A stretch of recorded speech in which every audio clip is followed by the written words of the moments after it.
நீங்க வாழ்க்கையில பெருசா ஜெயிக்கணுமா? அப்ப இந்த வீடியோவை கடைசி வரைக்கும் பாருங்க. ஹெலன் கெல்லர் அப்படின்ற ஒரு பெண்மணி 1880 தான் வந்து பிறகுறாங்க.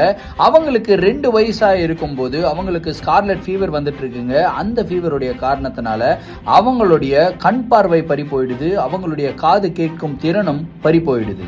அதுக்கப்புறம் அவங்க பேரண்ட்ஸ் அவங்கள பெர்கின் ஸ்கூல் ஆஃப் பிளைண்ட்ல ஜாயின் பண்ணி விடுறாங்க. அங்கதான் அவங்க ஆனா சுலிவன் அப்படின்ற ஒரு டீச்சரை மீட் பண்றாங்க. ஆனா சுலிவன் எல்லா குழந்தைகளுக்கு சொல்லி கொடுக்குற மாதிரி இல்லாம ஹெலன் கெல்லருக்கு ஒரு தனியான மெத்தட்ல சொல்லி கொடுக்குறாங்க. அவங்களுடைய பாம்ல லெட்டர்ஸ் எழுதி அவங்களுக்கு எஜுகேஷன் பண்றாங்க. இந்த ஒரு விஷயத்தை ஹெலன் கெல்லர் நல்லா புரிஞ்சுக்கிறாங்க. அதன் முடிவா அவங்க ராட்க்ளிஃப் காலேஜ் ஆஃப் ஹார்வர்ட் யூனிவர்சிட்டியில பேச்சுலர் ஆஃப் ஆர்ட்ஸும் முடிக்கிறாங்க. அவங்களுடைய லைஃப்ல அவங்க மிகப்பெரிய மோட்டிவேஷனல் ஃபிகராகவே பார்க்கப்பட்டாங்க.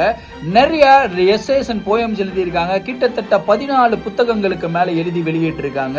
அவங்களுடைய real life story of life அப்படின்ற ஒரு புத்தகத்தின் மூலமா 22 வயசுல வெளியிட்டிருக்காங்க. அந்த புத்தகத்தை பேஸ் பண்ணி தான் தி மிரக்கிள் வொர்க்கர் அப்படின்ற ஒரு படமே வெளிவந்திருக்கு. அது மட்டும் இல்லைங்க, வாழ்க்கை முழுவதும் அவங்க இந்த உலகம் முழுக்க டிராவல் பண்ணியிருக்காங்க. ஒரு ஆத்தரா டிராவல் பண்ணியிருக்காங்க, ஒரு பப்ளிக் ஸ்பீக்கரா டிராவல் பண்ணியிருக்காங்க.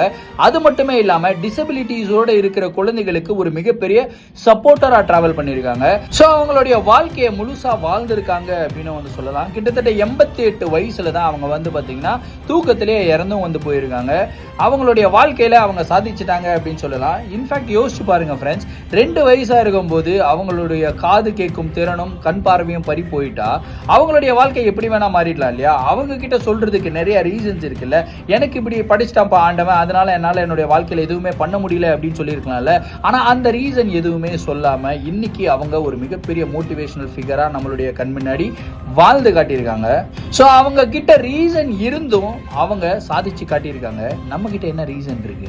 நம்மளுக்கு எல்லாமே நல்லா தானே இருக்கு. நம்மளால ஏன் சாதிக்க முடியாது? இந்த வீடியோ உங்களுக்கு கண்டிப்பா ஒரு மிகப்பெரிய மோட்டிவேஷனல் பூஸ்டரா இருந்திருக்கும் அப்படின்றதுல எந்த விதமான சந்தேகமும் இல்லை. வீடியோ பிடிச்சிருந்தா நண்பர்களுக்கு ஷேர் பண்ணி விட்டுடுங்க.